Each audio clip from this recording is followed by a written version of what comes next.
হাজী আমদাদুল্লাহ মুহাজির মক্কি ডাক দিয়ে বলেন, রশিদ রে, যেই কারণে তুমি দাঁড়াও এই কারণে আমি দাঁড়াই, প্রশ্নের জবাব পাইছ। রশিদ আহমদ আশ্চর্য হয়ে গেলেন, ব্যাপারটা কি? আমারে পাবলিক কথা বলে এত দূরে, এই প্যান্ডেলের পিছনে কথা কই গড়া। বন্ধুরা পাবলিক আমারে কথা বললো এত দূরে, হুজুর এটা শুনলো কেন?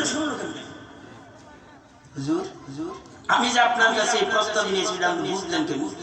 হুজুর মুস্কি আসে এইটা আপনি বুঝলেন কি? কোথাকার কথা কয়ে আসলো আপনি বুঝলেন কেন? হাজী আমদাদুল্লাহ মুহাজির মক্কি ডাক দিয়ে বলেন, রশিদ রে, এখনো ছিল নাই, চিনার জন্য তোমার আর একটু সময় লাগবে, তুমি এখনো বুঝতে পারো নাই। তুমি যখন প্ল্যান করেছ আমার কাছে আসবা, এমন সময় তোমার সাথে আমার লাইন হয়ে গেছে, তুমি কেন আসবা এই খবরটা আমি আগেই পেয়ে ফেলেছি, আমি আগেই বুঝে ফেলেছি। তুমি আসবে, এই আমার দরবারে চলে আসবে, তোমার প্রশ্নের উত্তর দিতে যাইয়া আমি সুন্দর পরিবেশ কায়েম করেছি, সরাসরি উত্তর দেই নাই, প্র্যাকটিক্যাল উত্তর দিয়েছি।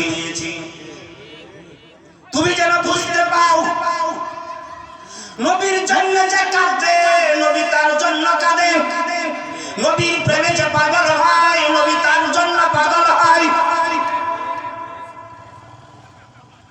যদি ভালোবাসতে চান নবীকে বাসুন, সাহাবীরা ভালোবাসতেন, হাদিসে দেখুন। যদি ভালোবাসতে চান ওলি আল্লাহ বাসুন, ওলি আল্লাহ ভালোবাসতেন, কিতাবে দেখুন। সাহাবীরা ভালোবাসতেন, নবীজিকে ভালোবাসতেন। সাহাবায়ে কেরাম ডাক দিয়ে বলেন, ইয়া রাসূলুল্লাহ, বদরের প্রান্তে যে দাঁড়াইলাম এই বালুতে তো দাঁড়িয়ে থাকতে পারি না, পায়ের নিচে ফুসকা পড়ে গেছে, দাঁড়াইতে পারি না, যুদ্ধ কেমনে করব? এই মাঘে রমাদানে সেহরি ভালো করে খাইতে পারি না, এই দুর্বল বডি নিয়ে কেমনে দাঁড়াবো? নবী গো, তুমি দেখো। আল্লাহর নবী আকাশের দিক তাকালেন, আল্লাহরে ডাক দিয়া বললেন, মাবুদ গো, বদরের প্রান্তে তাকাও, 313 জন লইয়া ইসলামের প্রথম যুদ্ধ করার জন্য, তোমার কমন মানার জন্য, তোমার অর্ডার মানার জন্য আমি বদরের প্রান্তে হাজির হয়ে গেছি।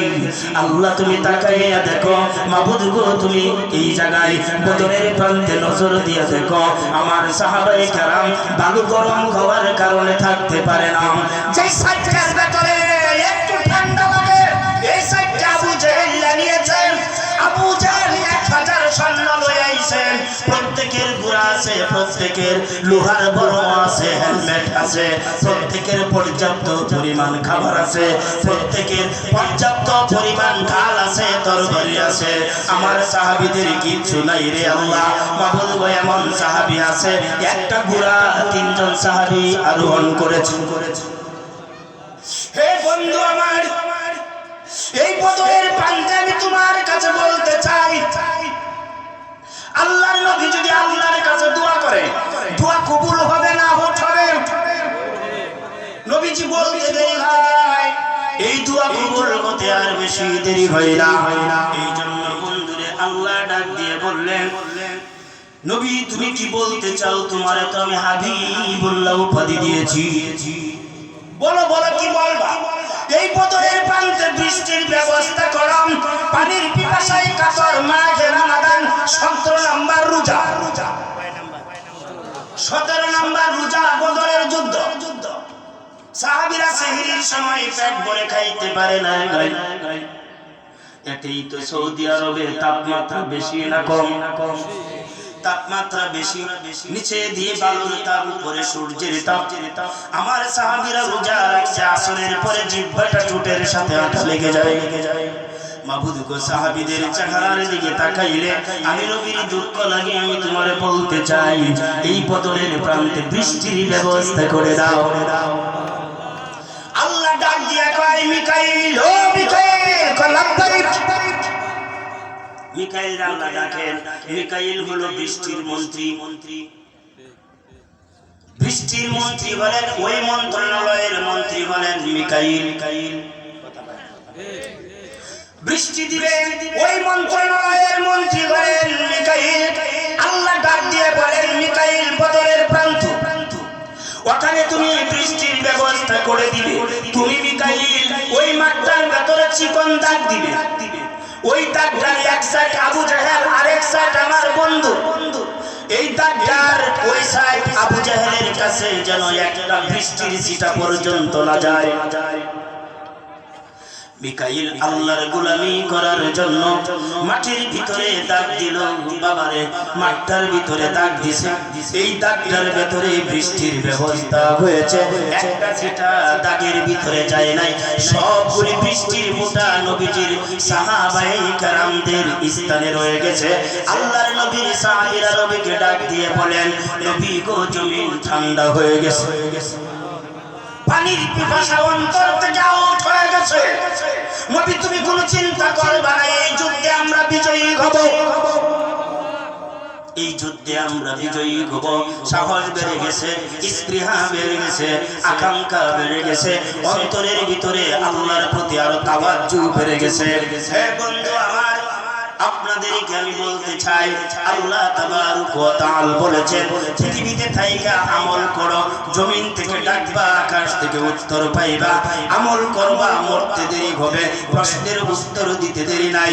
মিজানের পাল্লায় ওজন দিবে, বাড়ি হইতে আর সময় লাগবে না। পুলসিরাতের পারে দাঁড়াবে। আমার আল্লাহ ডাক দিয়ে কয় ফেরেশতারে, জগৎটার ভেতরে বড় পরিশ্রম করে আমল করেছিল, এই মানুষগুলিদেরকে কষ্ট দেওয়া যাবে না, বিজলির আকারে পুলসিরাত পার করে দে। হে বন্ধু আমার, 50,000 বছর উলঙ্গ অবস্থায় কাপড় থাকবে না। ওই মাঠটার ভেতরে প্রত্যেকটা মানুষ ব্যক্তি জীবনের হিসাব দিতে হবে আল্লাহর দরবারে। 50,000 বছর দাঁড়িয়ে দাঁড়িয়ে দাঁড়িয়ে উলঙ্গ অবস্থায় কাপড় থাকবে না, মাথার উপরে সূর্য থাকবে, জমিনটা বড় উত্তপ্ত থাকবে। আমার আল্লাহ ডাক দিয়ে বলবে তোমার ব্যক্তি জীবনের হিসাব দাও। মানুষটা চুপচাপ দাঁড়িয়ে থাকবে, কিছুই বলবে না। এত লম্বা হিসাব আমি কেমনে দিব? আমার বয়স তো 90 বছর ছিল। আমি জগতের ভিতরে 90টা বছর আল্লাহর আকাশ ব্যবহার করেছি, আল্লাহর জমিন ব্যবহার করেছি। আল্লাহ খাবার দিয়েছেন, আমি খেয়েছি। আল্লাহ পানি দিয়েছেন, আমি ব্যবহার করেছি। আল্লাহ অক্সিজেন দিয়েছেন, আমি ব্যবহার করেছি। কথা কয় না? হ্যাঁ বন্ধু আমার, অক্সিজেন আমার আল্লাহ দিয়েছেন। দেন গ্যাসের বোতল 2000, ঠিক গ্যাসের বোতলের দাম 2000, 2000 না 2000, 2-3 দিন পরে হবে 2500। এক বোতল গ্যাসের দাম শুধু বাড়তে আছে, বাড়তে আছে। হে বন্ধু আমার, আমার আল্লাহ ডাক দিয়ে কয় তোরে যে আমি অক্সিজেন দিলাম, এটা বোতলের মাপে দিছি না, আমি আল্লাহ অগণিত দিছি। আমি যদি তোমার কাছে বলি হে পৃথিবীর মানুষেরা, আমি যদি তোমার কাছে জানতে চাই অক্সিজেনের হিসাব দেন, আমার সরি ছাড়া কিছু বলার নাই। আমার আল্লাহ ডাক দিয়ে বলবেন তুই কিছুই বলস না, আমি দেখতেছি। মায়াল ফিতুমিন কাউলিন ইল্লা লাদাইহি রাকিবুন আতীদ। আমার আল্লাহ ডাক দিয়ে কই পর্দার ভিতরে তাকা, এই পর্দাটার ভিতরে তাকাইতে আমাকে বলবে, আমি পর্দার ভিতরে তাকাবো। আমাকে আল্লাহ ডাক দিয়ে বলবে পর্দায় বর্তমানে যে অভিনয় করে সেটাকে, আমি বলবো আনা আব্দুল খালেক, আমি তো আব্দুল খালেক, পর্দায় অভিনয় করে। আমার আল্লাহ ডাক দিয়ে কয় তুমি যে আরেকজনের কাছ থেকে বড়ই খাইছিলা, ফিরি দেখো দেখো। আমি দেখবো, আল্লাহ বলবেন ঠিক, আমি বলবো রাইট। আল্লাহ ডাক দিয়ে বলবেন তুমি যে বাদাম কিনার আগে 5টা খায় লাইছো, দেখো রেকর্ড। কথা কয় না? এই বান্দা, তোমার রেকর্ডের দিকে তুমি তাকাও, আমি আমার রেকর্ডের দিকে তাকাবো। আমার আল্লাহ ডাক দিয়ে বলবেন আব্দুল খালেক রে, 5টা বাদাম তুমি আগেই খেয়েছিলা, টাকা দিছিলা না? আল্লাহ দেই না। এই যে 5টা বাদাম তুমি খাইলা, পেটার ভিতরে আঘাত রইল, সে তো দাবি ছাড়ে নাই। এই দাবির জন্য তোমার 90 বছরের আমল আজকে দাবি ছুটাইতে যাইয়া ফেল হয়ে গেল।